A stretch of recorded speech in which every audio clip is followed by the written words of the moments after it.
Hi, I'm Dr. Holly Tech, clinical psychologist, and in this section of the Wellbeing Hub, we are focusing on overwhelm. So overwhelm, put really simply, is when something is having a really strong emotional effect on you.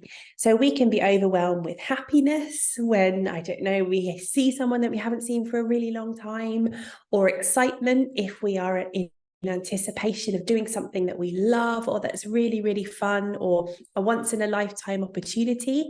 We can also be overwhelmed by negative emotions. So we might be overwhelmed by fear in a really scary situation, by worry if we've got lots of stressful things going on in our lives, or by sadness if we are grieving or if something really difficult is happening to us and we're feeling overwhelmingly sad.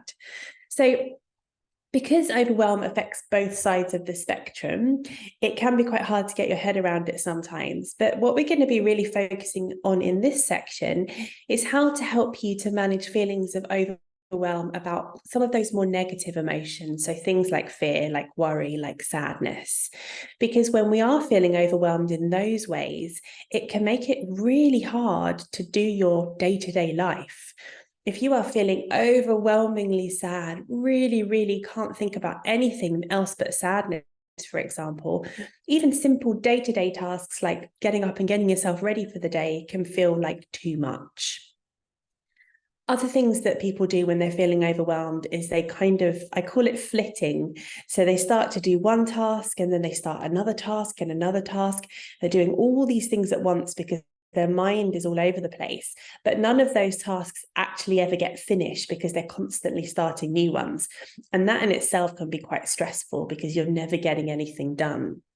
Another way that overwhelm can look is that you just sit still, almost frozen, so stressed with everything that's going on in your mind that you just can't do anything and you just sit there, and you might be getting very frustrated about the fact that you are just sitting there and not doing anything that you would like to do or that you need to do, but you just feel too overwhelmed to be able to take any kind of action.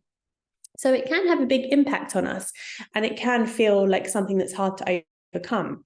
So this section is designed to give you lots of different tips and suggestions and some exercises that you can try when you are feeling overwhelmed that will hopefully help you to start to feel a little bit better. So you can pick a mix from any of these things in this section, see what works for you and practice what works.